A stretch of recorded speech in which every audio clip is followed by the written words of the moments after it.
Hello दोस्तों, आपके अपने चैनल एसजी नॉवल वर्ल्ड में आप सबका स्वागत है। ऐसे ही रोचक स्टोरी के लिए चैनल को सब्सक्राइब जरूर कर लीजिए। आइए अब स्टोरी कंटिन्यू करते हैं। एपिसोड 61। ये सारा काम परिणीति ने किया। नौकरानी की बातों को सुनकर परिणीति उसे देख रही थी। तभी नौकरानी के कई आवाज देने पर भी परिणीति ने उसे कुछ नहीं कहा, जिसे देखकर नौकरानी चुपचाप वहां से चली गई। थोड़ी ही देर बाद परिणीति रात का सारा खाना बनाकर किचन से बाहर निकली तो उसने देखा घर के सभी लोग लिविंग एरिया में बैठे हुए हैं, लेकिन अभिमन्यु वहां पर मौजूद नहीं था। बाहर से आते ही नायरा कुछ देर के लिए आराम करने चली गई। जब कपड़े बदलकर वह नीचे लिविंग एरिया में पहुंची तो उसने परिणीति को देखा। इसके बाद वो तुरंत परिणीति के पास आकर उसे पीछे से गले लगाकर मुस्कुराते हुए कहने लगी, तुम्हें पता है, वहां तुम्हें भी आना चाहिए था।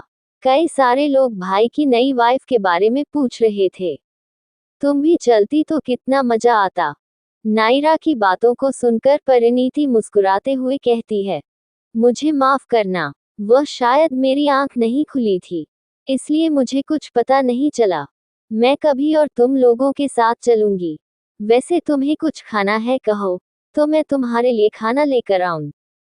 परिणीति की बातों को सुनकर नायरा उससे दूर होकर मुंह बनाते हुए कहने लगी, क्या यार, जब देखो तुम काम की बात करती रहती हो, थोड़ी देर मेरे साथ बैठकर बातें भी तो करो। ये कहते ही नायरा ने जैसे ही परिणीति का चेहरा देखा, उसकी आंखें हैरानी से बड़ी हो गई। परिणीति की आंखें और चेहरा दोनों ही लाल था। जब नौकरानी ने देखा था तब परिणीति का चेहरा उतना भी लाल दिखाई नहीं दे रहा था, लेकिन अब के टाइम पर उसका चेहरा इतना लाल हो गया था, ऐसा उसने अपने चेहरे पर कुछ तो लगाया है। वही घर के सभी लोग जो नायरा और परिणीति की बातों को सुन रहे थे, उन लोगों की नजर भी परिणीति के चेहरे पर चली गई।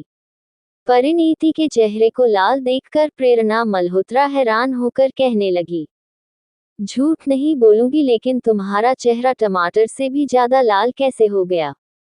ऐसा लग रहा है जैसे तुम ब्लश कर रही हो। प्रेरणा मल्होत्रा की बातों को सुनकर परिणीति उन्हें देखते रह गई। तभी आकृति मल्होत्रा भी घबराते हुए कहती है, हाँ परिणीति, तुम्हारा चेहरा इतना लाल क्यों है? क्या तुम्हारी तबीयत खराब है? अगर कुछ हुआ है तो मुझे बताओ, मैं अभी इवान को घर बुलाती हूँ। आकृति मल्होत्रा और उन सबको परेशानी में देखकर परिणीति मुस्कुराते हुए कहती है, नहीं, मैं बिल्कुल ठीक हूँ, मुझे कुछ नहीं हुआ है। वह शायद किचन में काम करने की वजह से थोड़ी गर्मी लग रही थी, इसलिए मेरा चेहरा लाल हो गया। अभी कमरे में जाकर थोड़ा आराम करूंगी तो मैं ठीक हो जाऊंगी। लेकिन आप लोग पहले खाना खा लीजिए, उसके बाद मैं कमरे में चली जाऊंगी। परिणीति की बातों को सुनकर प्रेरणा मल्होत्रा गुस्से में कहती है, झूठ नहीं बोलूंगी, लेकिन अभी तुम काम छोड़ो और जाकर कमरे में आराम करो। तुमने अपना चेहरा देखा है, ऐसा लग रहा है जैसे तुम्हें 7 जन्मों से बुखार लगा हो।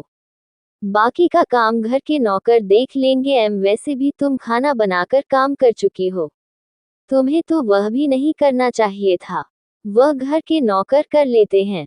प्रेरणा मल्होत्रा की बातों को सुनकर परिणीति मन ही मन खुद से कहने लगी, ये काम अगर मैं नहीं करती तो मुझे इससे भी बड़ी सजा मिलती, और यह काम मैंने खुद की मर्जी से थोड़ी किया है। ये तो मुझसे करवाया गया है और यह बात मैं आप लोगों को बता भी नहीं सकती हूँ। अगर आप लोगों को पता चल गया तो वह मुझे इससे भी बड़ी सजा दे देंगे। परिणीति को चुप देखकर नायरा उसे देखकर कहती है, तुम्हें क्या हुआ है? क्या मैं तुम्हें कमरे तक लेकर चलूं?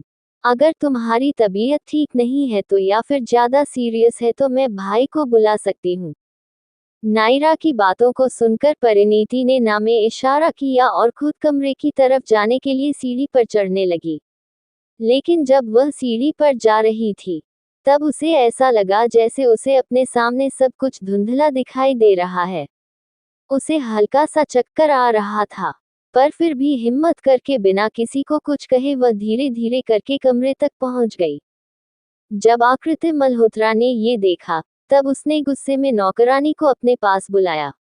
दोनों नौकरानी लिविंग एरिया में पहुंची तो आकृति मल्होत्रा गुस्से में कहने लगी, मैंने कहा था ना परिणीति को कोई भी काम नहीं दिया जाएगा, तो तुम लोगों के होते हुए वो किचन में काम क्यों कर रही थी। आकृति मल्होत्रा की बातों को सुनकर नौकरानी ने नजरें नीचे करके रखी हुई थी। वह लोग सच कैसे बता सकती थी, जबकि यह सच उन लोगों को बताने से मना किया गया था। जब उन लोगों ने देखा कि नौकरानी कुछ नहीं कह रही है, तब मनोज मल्होत्रा अपनी आंखें छोटी करके कहने लगे, क्या अभिमन्यु ये सब करवा रहा है। मनोज मल्होत्रा के मुंह से अभिमन्यु का नाम सुनते ही आकृति मल्होत्रा, प्रेरणा मल्होत्रा और नायरा तीनों ही हैरानी से उन्हें देख रही थी। तभी नौकरानी भी हैरानी में थी।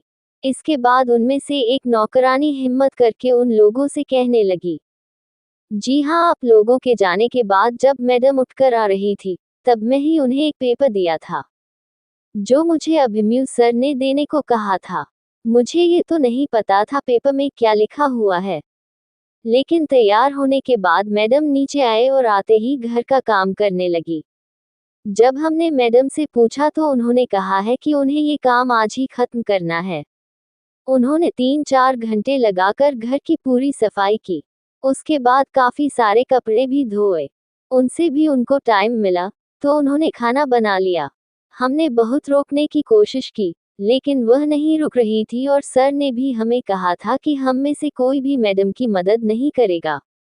नौकरानी की बातों को सुनकर प्रेरणा मल्होत्रा उसे देखकर कहने लगी, झूठ नहीं बोलूंगी, तभी मैं सोचूं आज मुझे घर नया नया क्यों दिख रहा है। काफी सारे चीजों को बदल दिया गया है। मेरे कहने का मतलब है जो सामान जहां रखा हुआ था, वह वहां से हटकर कहीं और रखा गया है। आज ऐसा लग रहा था जैसे हम लोग नए घर में आए हैं, लेकिन यहाँ तो बात कुछ और निकली। एपिसोड 62 में भी एक शैतान हूँ। प्रेरणा मल्होत्रा की बातों को सुनकर नायरा नौकरानी से कहने लगी, इसका मतलब परिणीति ने दिन भर काम किया था, और अगर ऐसा ही था, तो उसने हम में से किसी को कॉल क्यों नहीं किया, और भाई ऐसा कैसे कर सकते हैं। अभिमन्यु भाई आखिर करना क्या चाहते हैं। मैं मानती हूँ कि वह परिणीति को पसंद नहीं करते हैं, लेकिन इसका मतलब ये तो नहीं कि वो उनसे काम करवाएंगे। वह इस हालत में गई है, ऐसा लग रहा है जैसे वह बीमार है। कहीं ऐसा ना हो कि वह सच में बीमार हो। मैं अभी उसके पास जाती हूँ और उसे देखकर आती हूँ। ये कहकर नायरा वहां से जाने लगी, लेकिन तभी मनोज मल्होत्रा उसे रोकते हुए कहते हैं, रुक जाओ नायरा, जिसने दर्द दिया है उसे ही समझना होगा। इसीलिए जब तक अभिमन्यु खुद नहीं देख लेता है, तब तक कोई भी परिणीति के पास नहीं जाएगा। मैं भी देखता हूँ आखिर वह कब तक उसे इग्नोर करता है। मनोज मल्होत्रा की बातों को सुनकर आकृति मल्होत्रा उन्हें देखकर कहने लगी, आप ये क्या कह रहे हैं। वह बच्ची पहले से बीमार है और आप हमें वहां जाने से मना कर रहे हैं। कहीं उसकी तबीयत और ज्यादा ना बिगड़ जाए, और वैसे भी मैं अभिमन्यु को बहुत अच्छे से जानती हूँ। वह सिर्फ एक लड़की के अलावा किसी की फिक्र नहीं करेगा। आकृति मल्होत्रा की बातों को सुनकर मनोज मल्होत्रा गुस्से में कहते हैं, उसे करना होगा, क्योंकि जिस तरह से उसने अपनी सौम्या को खोया है ना, आगे चलकर ऐसा ना हो कि उसे अपनी ही पत्नी को खोना पड़े। सौम्या से तो उसकी शादी भी नहीं हुई थी, उसके बाद उसने उसे खोया। यहाँ परिणीति तो उसकी पत्नी है, इसीलिए अब उसे खुद समझना होगा कि वह जो कर रहा है ना, वह गलत है। मनोज मल्होत्रा की बातों को सुनकर आकृति मल्होत्रा उन्हें देखती रह गई। इससे पहले कि वह कुछ कहती तभी अभिमन्यु, साकेत और मानव एक साथ घर के अंदर आए। घर के माहौल को देखकर अभिमन्यु उन लोगों को देखकर कहने लगा, क्या हुआ, मेरे आते ही आप लोगों की बोलते बंद हो गई। कहीं ऐसा तो नहीं कि यहाँ पर मेरी यह बातें चल रही थी। अभिमन्यु की बातों को सुनकर प्रेरणा मल्होत्रा अपनी आंखें छोटी करके कहने लगी, झूठ नहीं बोलूंगी, लेकिन हाँ, यहाँ तुम्हारी ही बातें चल रही थी। तुम ऐसा कैसे कर सकते हो अभिमन्यु। हम जानते हैं कि तुम्हें परिणीति पसंद नहीं है, लेकिन इसका मतलब ये तो नहीं कि तुम उसे इतना ज्यादा दर्द दोगे। तुमने पूरा दिन बस उससे काम करवाया है और आज तुम्हारी उन्होंने इतना ही कहा था कि तभी मनोज मल्होत्रा प्रेरणा मल्होत्रा को बीच में रोकते हुए अभिमन्यु से कहने लगे, तुम्हारी छोटी माँ के कहने का मतलब है कि तुम्हें परिणीति को इतनी तकलीफ नहीं देना चाहिए। उन दोनों की बातों को सुनकर अभिमन्यु गुस्से में दांत पीसकर कहता है, और वह मुझसे शादी करके मुझे तकलीफ दे रही है, उसका क्या? वह मतलब मुझे तकलीफ है, वह आप लोगों को दिखाई नहीं दे रहा है और मैंने एक दिन के लिए उससे काम क्या करवा दिया? आप लोग तो घर को सर पर उठा रहे हो। काम ही तो करवाया था, इससे वह मर नहीं जाएगी। ये कहकर अभिमन्यु गुस्से में वहां से चला गया। अभिमन्यु को जाते हुए देखकर मनोज मल्होत्रा को बहुत बुरा लग रहा था। हालांकि उन्हें इस बात का बुरा नहीं लगा था कि उनका बेटा उनसे बदतमीजी से बातें कर रहा था। उन्हें तो इस बात का बुरा लग रहा था कि परिणीति की ऐसी हालत होकर भी वह उसके बारे में इतना बेकार कैसे सोच सकता है, जबकि उसे तो परिणीति की फिक्र करनी चाहिए। अभिमन्यु के वहां से जाते ही आकृति मल्होत्रा साकेत के पास आकर कहती है, तुम अभिमन्यु के पास पूरा समय रहते हो ना, तो उसे समझाते क्यों नहीं हो?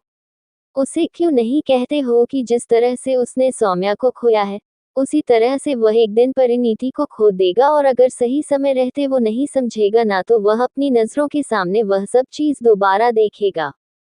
मैं ये तो नहीं जानती हूँ कि आखिर वह कब तक ऐसा करेगा, लेकिन तुम शायद उसे समझाने की कोशिश करोगे तो मैटर सॉल्व हो जाएगा, क्योंकि वह हमारी बात तो सुनता नहीं है। उसे ऐसा ही लगता है जैसे हम सब उसके दुश्मन हैं। आकृति मल्होत्रा की बातों को सुनकर साकेत उन्हें समझाते हुए कहता है, आई एम सॉरी आंटी, लेकिन मैंने भी उसे काफी समझाया है, वह नहीं समझना चाहता है। आपको तो पता है ना वह सौम्या से कितना प्यार करता है, और उसी के लिए आज तक उसने अपने दिल में किसी और को आने नहीं दिया।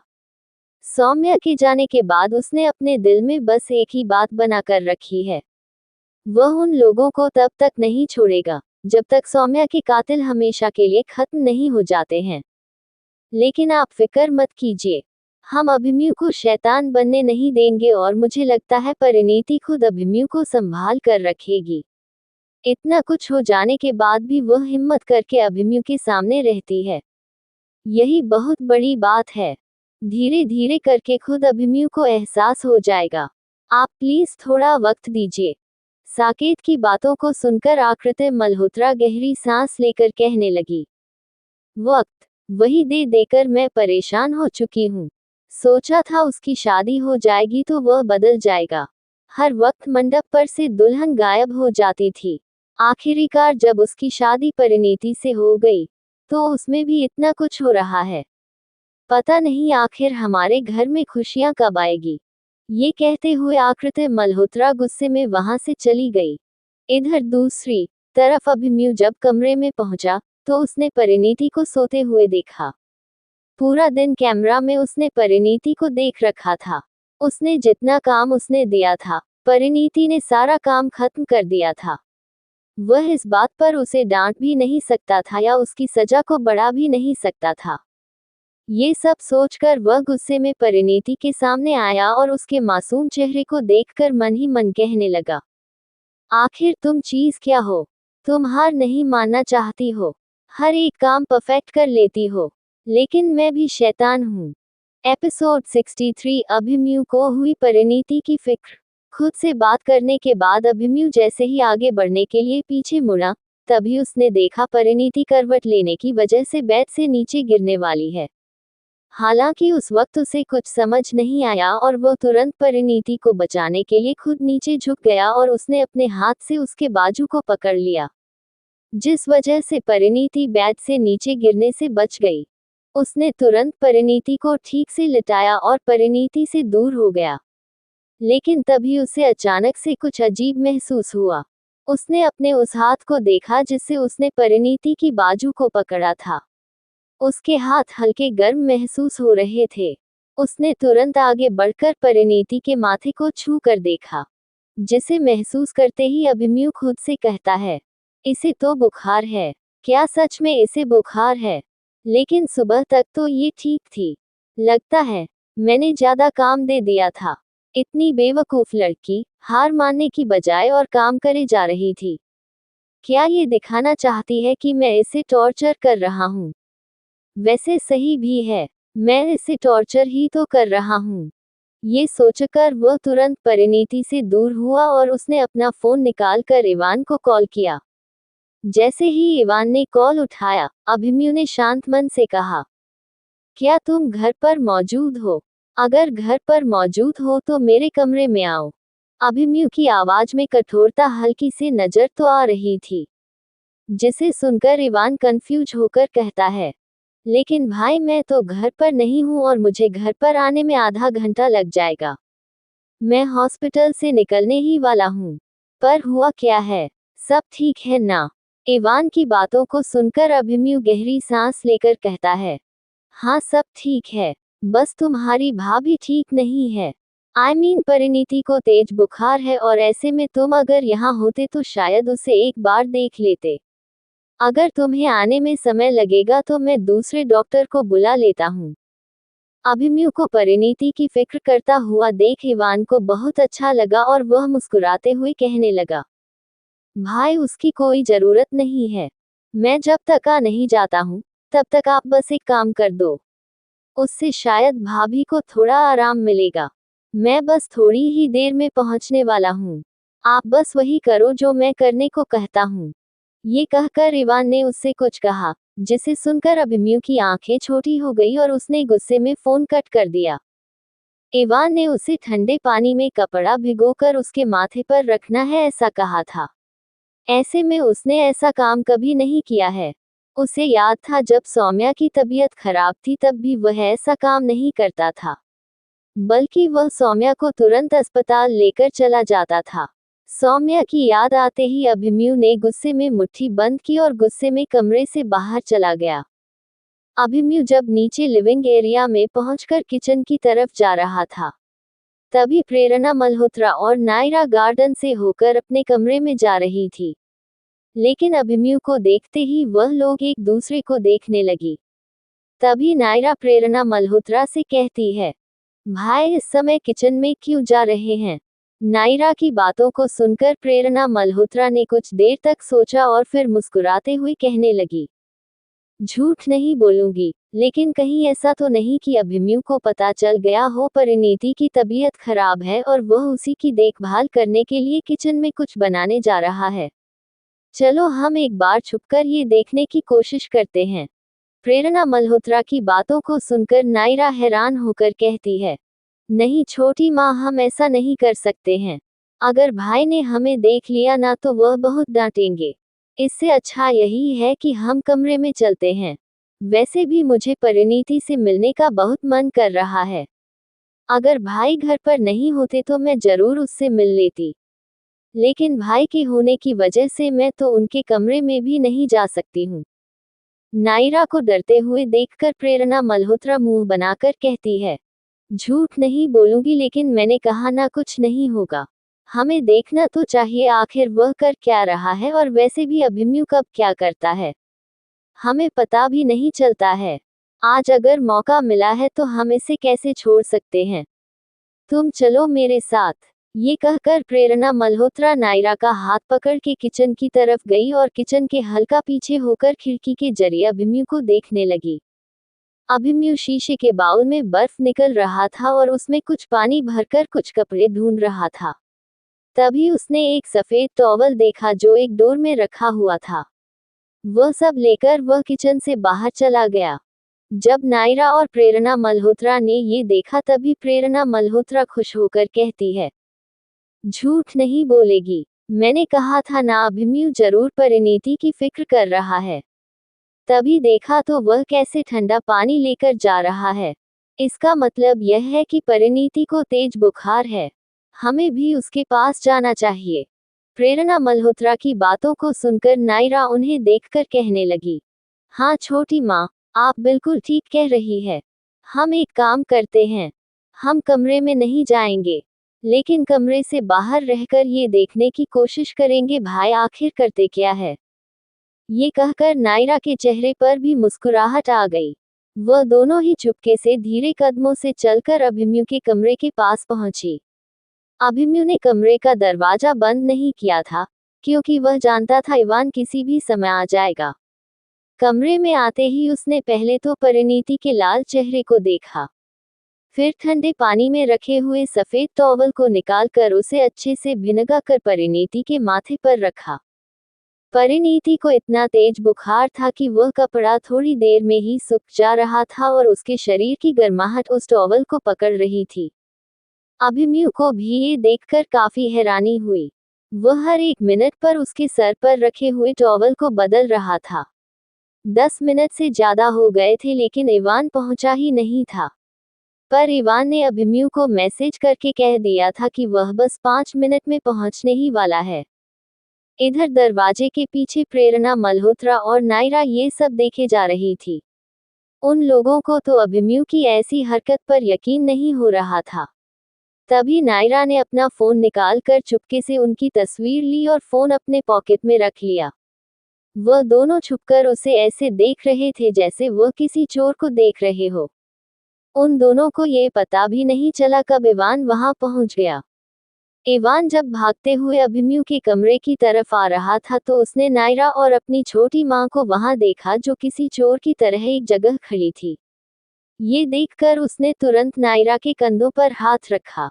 नायर को पहले लगा शायद उसकी छोटी मां है, लेकिन जब नायरा ने देखा उसकी छोटी मां के दोनों हाथ नीचे हैं, तब वह तुरंत पीछे मुड़ गई और सामने इवान को देखी।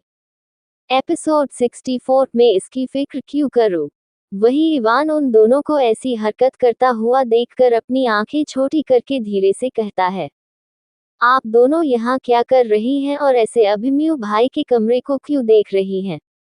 अगर अभिमन्यु भाई ने आप दोनों को इस तरह से देख लिया ना तो वह आप दोनों पर बहुत गुस्सा करेंगे।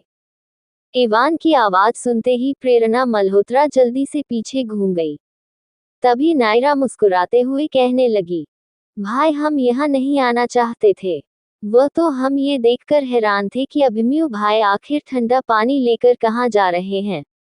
जब मैं छोटी माँ के साथ यहाँ पहुंची तो मैंने देखा भाई परिणीति की फिक्र कर रहे हैं, उसकी देखभाल कर रहे हैं। नायरा की बातों को सुनकर प्रेरणा मल्होत्रा भी मुस्कुरा कर कहने लगी, हाँ मैं झूठ नहीं बोलूंगी, नायरा बिल्कुल सच कह रही है। मुझे भी थोड़ी घबराहट हो रही थी और परिणीति के लिए भी मुझे थोड़ी परेशानी हो रही थी। वह बच्ची ऑलरेडी पहले से बीमार थी और अभिमन्यु की वजह से उसे घर का पूरा काम करना पड़ा। नौकरानी ने बताया था अभिमन्यु ने उससे पूरा काम करवाया है और वह बेचारी दिन रात सिर्फ काम कर रही थी। ऐसे में तबीयत खराब होना तो जाहिर सी बात थी। प्रेरणा मल्होत्रा की बातों को सुनकर इवान हैरान होकर कहता है, भाई ने काम करवाया है, लेकिन घर में इतने सारे नौकर हैं तो उन्होंने भाभी से काम क्यों करवाया और वह भी दिन रात? मतलब पूरा दिन भाभी ने सिर्फ काम किया था। क्या इसकी वजह से ही भाभी की तबीयत खराब हुई है? इवान की बातों को सुनकर नैना मुंह बनाकर कहने लगी, और नहीं तो क्या। जब हम लोग घर पहुंचे तो मैंने देखा परिणीति की आंखें लाल हो चुकी है। परिणीति का सर घूम रहा था तो उसने कहा वह आराम करने के लिए कमरे में जा रही है। मैं भी जा रही थी पर माँ ने मुझे रोक लिया। फिर नौकरानी ने आकर कहा परिणीति ने पूरा दिन काम किया है और यह काम करने के लिए भाई ने कहा था। आपको पता है भाई ने तो नौकरों को परिणीति की मदद करने के लिए मना भी कर दिया था। बेचारी अकेले ने सब काम किया। मुझे बहुत बुरा लग रहा था। सच कहूँ तो भाई पर बहुत गुस्सा भी आ रहा था, पर क्या करूं, भाई को कुछ बोल भी नहीं सकती हूँ। नायरा की बातों को सुनकर इवान गहरी सांस लेकर कहता है, ठीक है फिलहाल के लिए आप दोनों यहाँ से जाए। अभी भाई ने मुझे फोन करके इसलिए बुलाया था कि मैं परिणीति भाभी का चेकअप कर सकूं और अगर उन्होंने यहाँ देख लिया कि मैं आप लोगों से बातें कर रहा हूँ तो वह फालतू का मुझ पर भी गुस्सा करेंगे। ये कहकर इवान चुपचाप कमरे के अंदर चला गया। इवान के अंदर जाते ही प्रेरणा मल्होत्रा नायरा का हाथ पकड़ के उसे अपने साथ वहां से लेकर चली गई। तो इधर इवान जैसे कमरे में आया उसने देखा अभिमन्यु अभी भी परिणीति के ऊपर ठंडे पानी के कपड़े को रख रहा है। ये देखकर वह दूसरी तरफ आया और अभिमन्यु को देखकर कहने लगा, भाई अब आप रहने दीजिए, मैं चेकअप कर लेता हूँ। इवान को सामने देखकर अभिमन्यु अपनी जगह से उठा और कुछ दूरी पर पीछे होकर उसे देखने लगा। तभी इवान ने परिणीति के सामने आकर पहले तो उसके नव को चेक किया। जब वह नॉर्मल दिखा, तब वह उसके माथे को चेक करने लगा। ठंडे पानी की पट्टियां लगातार रखने पर शायद बुखार हल्का खत्म हो चुका था। कुछ समय तक चेकअप करने के बाद उसने अभिमन्यु को देखते हुए कहा, भाई शायद भाभी ने सुबह से कुछ नहीं खाया है और उन्होंने ज्यादा काम कर लिया है। अचानक ज्यादा काम करने पर थोड़ी एनर्जी खत्म हो जाती है। आई होप आप ये बात समझ रहे होंगे। वैसे मैं सब जानता हूँ कि आपने ही भाभी से काम करवाया है। अगर आपको भाभी पसंद नहीं है तो ठीक है, आप उन्हें मत देखिए, उनसे बातें मत कीजिए, लेकिन इस तरह से उन्हें टॉर्चर करके आपको क्या मिल रहा है? क्या आपको नहीं लग रहा है आप वही गलती कर रहे हैं जो आपने सालों पहले की थी? सालों पहले तो आपने सौम्या से सच्चा प्यार किया था, फिर भी आप उसकी कितनी फिक्र करते थे और आज आप ये सब करके ही जताना चाहते हैं कि आपके अंदर दिल ही नहीं है। इवान की बातों को सुनकर अभिमन्यु अपनी आंखें छोटी करके कहता है, तुम्हें यहाँ इलाज के लिए बुलाया गया है तो वह काम करो। पहले मैं कैसा था और अब मैं कैसा हूँ, ये सोचने की कोई जरूरत नहीं है। और रही बात इसकी फिक्र की, तो मैं इसकी फिक्र क्यों करूँ? यह मेरी लगती कौन है? सिर्फ पत्नी बन जाने से कोई पत्नी नहीं कहलाता है। एक बात याद रखना, यह शादी धोखे से हुई है और मैं इसे नहीं मानता हूँ। मेरी जिंदगी में सौम्या के अलावा कोई नहीं आ सकती है। कोई नहीं मतलब कोई नहीं। फिलहाल के लिए मेरे पास ज्यादा समय नहीं है। जल्दी इसका इलाज करो और निकलो मेरे कमरे से। अभिमन्यु की कठोरता देखकर इवान को बहुत बुरा लगा, लेकिन वह ज्यादा ना सोचकर परिणीति को एक दवाई देकर और एक छोटा सा इंजेक्शन लगाकर अभिमन्यु को देखते हुए कहता है, मैं यहाँ दवाई रख रहा हूँ जो इन्हें सुबह देनी है, वह भी खाना खाने के बाद। और फिलहाल मैंने इन्हें इंजेक्शन लगाया है ताकि उनके शरीर में जो कमजोरी है वह खत्म हो सके। आई होप आगे से आप ऐसा कुछ ना करें जिसकी वजह से उनकी जान पर बनाए। अभी फिलहाल के लिए मैं कमरे में जा रहा हूँ। अगर कोई प्रॉब्लम हुई तो आप मुझे बुला सकते हैं। ये कहकर इवान वहां से चला गया। इवान के जाते ही अभिमन्यु ने एक नजर परिणीति को देखा और फिर सोफे पर जाकर लेट गया। ऑफिस में ज्यादा काम होने की वजह से वह काफी थक चुका था, जिस वजह से सोफे पर लेटते ही उसकी आंखें बंद हो गई और वह गहरी नींद में चला गया। एपिसोड 65 तुम तो यहाँ फ्री में रह रही। अगले दिन सुबह का वक्त। परिणीति की जब सुबह आंखें खुली तब उसने खुद को बेड पर देखा और अभिमन्यु को सोफे पर सोता हुआ देख अभिमन्यु उठ ना जाए इसलिए वह धीरे से अपने कपड़े लेकर वॉशरूम चली गई और थोड़ी ही देर बाद तैयार होकर कमरे से बाहर निकल गई। लिविंग एरिया में आते ही उसने पूजा मल्होत्रा को देखा जो सबको प्रसाद दे रही थी। ये देखकर वह भी उनके पास चली गई। हालांकि परिणीति को लग रहा था उसके लेट उठने पर शायद पूजा मल्होत्रा उसे डांटेगी, उस पर गुस्सा करेगी, लेकिन ऐसा कुछ भी नहीं हुआ। उल्टा पूजा मल्होत्रा परिणीति को प्रसाद देकर मुस्कुराते हुए कहती है, अपना ध्यान रखा करो बेटा, ऐसे ज्यादा काम करने की कोई जरूरत नहीं है। अगली बार से कोई काम नहीं करना है। घर में बहुत नौकर है, वह सारा काम कर लेंगे। हमें आपकी सेहत देखनी है, ऐसे में आप पहले से काफी कमजोर हैं। पूजा मल्होत्रा की बातों को सुनकर परिणीति मुस्कुराकर उन्हें देखने लगी और फिर प्रसाद लेकर किचन की तरफ चली गई। लेकिन इससे पहले कि वह किचन की तरफ जाती कि तभी आकृति मल्होत्रा उसे रोककर कहती है, आप किचन में क्यों जा रही हैं? आकृति मल्होत्रा की बातों को सुनकर परिणीति उन्हें देखकर कहने लगी, मम्मी वह मैं नाश्ता बनाने जा रही हूँ। वैसे भी नाश्ते का समय हो चुका है और मैं आज लेट उठी हूँ, तो प्लीज मुझे माफ कर दीजिएगा। मैं कल से जल्दी उठ जाऊंगी। ये कहते हुए परिणीति किचन की तरफ जाने लगी, लेकिन जैसे ही उसने अपना एक कदम आगे बढ़ाया, उसे अपना सर घूमता हुआ महसूस हुआ। उसने तुरंत अपने सर पर हाथ रखकर जल्दी से एक पिलो पकड़ लिया और उसके ही सहारे खड़ी रह गई। जब आकृति मल्होत्रा ने ये देखा तो वह तुरंत परिणीति को संभालने के लिए उसके पास पहुंची और उसे डांटते हुए कहने लगी, कोई जरूरत नहीं है किचन में जाने की। आपने अपनी हालत देखी है। कल भी आपने पूरा काम किया और उसके बाद भी आपने हमें कुछ नहीं बताया और आज फिर आप काम करने ही जा रही हैं। हमने कहा ना, घर में बहुत नौकर है, वह काम कर लेंगे। यहाँ तो मुझे आपसे माफी मांगनी चाहिए।